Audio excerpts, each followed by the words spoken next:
Another very interesting development yesterday. You can put Glenn Greenwald's tweet up on the screen here. So we had the first January 6th rioter, guy named Paul Hodgkins, who was sentenced on a felony guilty plea. What he pled guilty to was something like obstruction of congressional proceedings or something like that.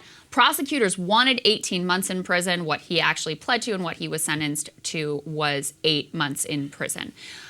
So we can put Michael Tracy's tweet up on the screen, which has the details of what Paul Hodgkins did. So he trespassed in the Capitol, and then walking among the desks in the Senate chamber, he was wearing eye goggles. I'm not really sure why that's that relevant.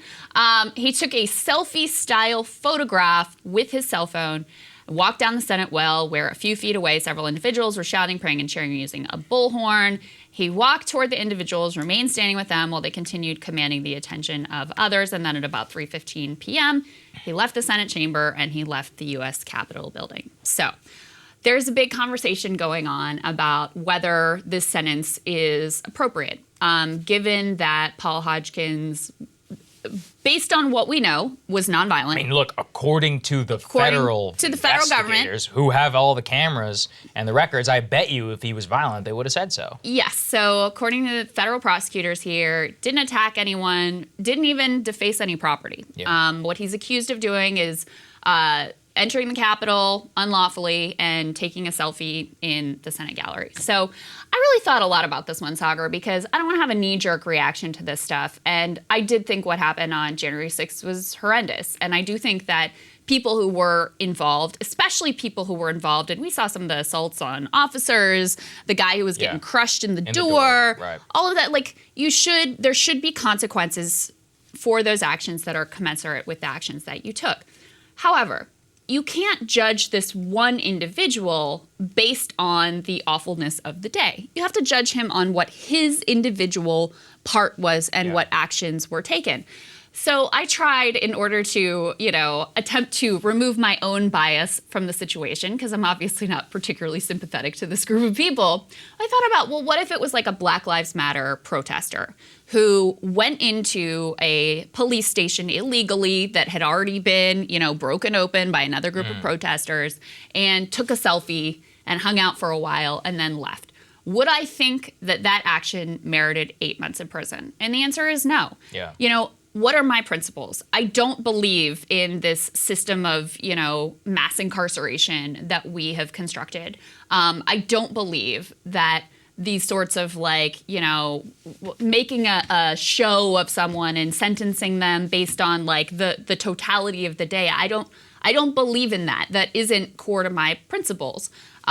So evaluating the situation through that lens, I have to say, this really seems like throwing the book at someone who was not ultimately violent in order to make a statement about the terrible nature of the day. And then the other thing here that I think is relevant is the government really wanted to paint this as domestic terror. Yes. And, the judge didn't really buy that. Again, ultimately what he pled to was obstruction of congressional proceedings or something of that nature. But the other thing that I really oppose is just casually throwing around this word terrorism and using it oftentimes as a justification for furthering mass incarceration, for increasing surveillance, and further empowering the national security state. And so, that sort of approach of the government is also something that I find, really troubling. No, I think you're right. And that was the problem that I kind of had with this. Look, it's actually pretty simple. Take the Black Lives Matter protester, for example. If he wandered into that, then no. I don't think you deserve 8 months in prison. If you threw a Molotov cocktail at a police station or you threw one at an actual police officer, yeah, I think you should go to jail, probably for a while. And it doesn't take a difference. It doesn't take a brain in order to see that. And I think Americans would generally be on board. The troubling part here is that they tried to use the domestic terrorism, and while Paul Hodgkins ultimately got 8 months in prison, they sought 18 months. That's a year and a half that the government was asking, saying January 6th was an act of domestic terror and using that to color the specific actions.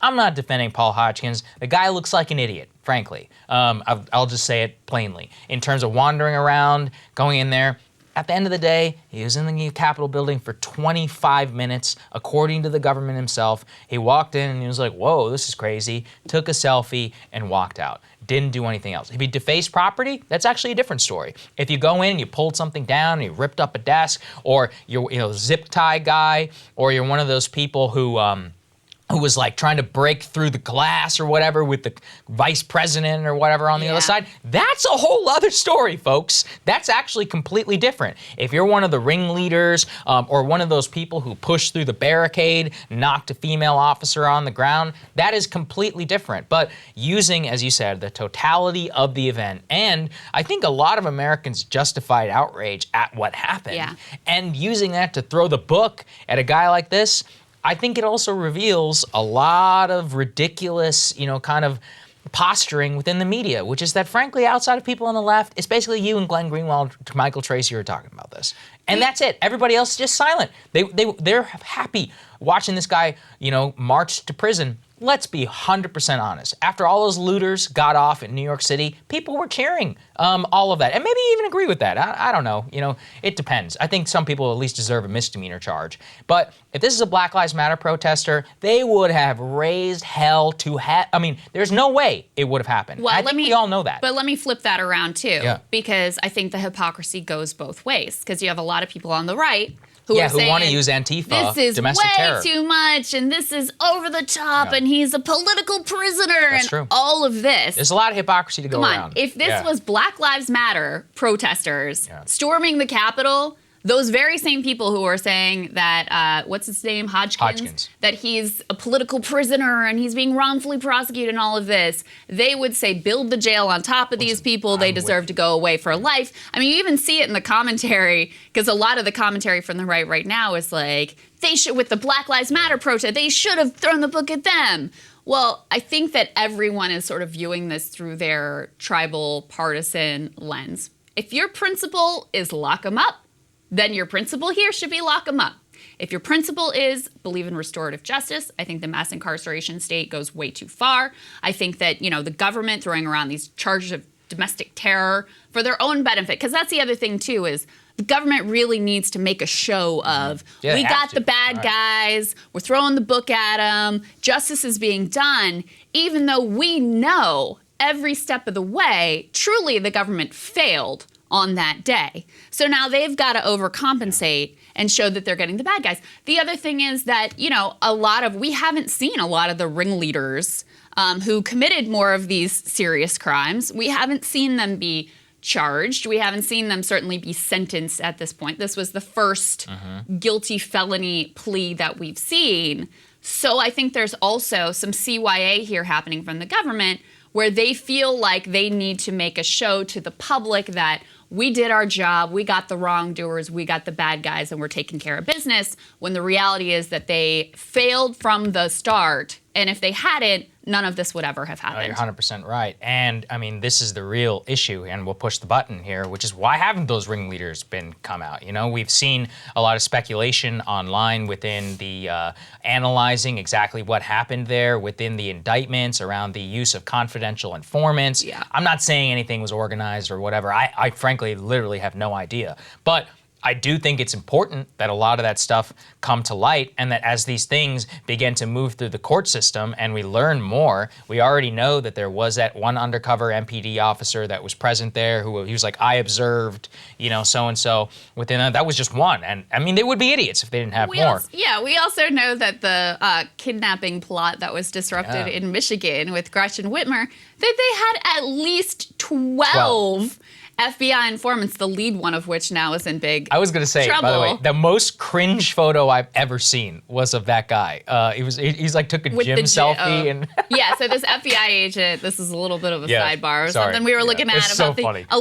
our illustrious brave men and women Yeah. of the FBI. The lead sort of witness for the government, this Special agent in FBI charge. Yeah. This guy, he's now been arrested and charged with domestic like violence. domestic so battery, that yeah. puts and entrapment apparently against somebody else. So. Yeah, so anyway, Yeah. we know that the FBI infiltrated at least one 3%er group in Michigan very Mm-hmm. extensively. So you would think that there were probably some other government informants and agents involved. Now, I'm not saying that they were the ringleaders or that they're the ones that like hatched this plot and pushed it, but I mean, we would like to know more, I Yeah. guess is what I will say. I'd We would like to know more. Like to know a lot more about those folks. Hey guys, thanks so much for watching. That's right. Just as a reminder, you can become a premium subscriber today. Watch the full show completely uncut. Our reactions to each other's monologues. You get to listen to it. You get to ask us questions. All that good stuff. Link is right there in the description or at breakingpoints.com. Best of all, great way to say screw you to the mainstream media.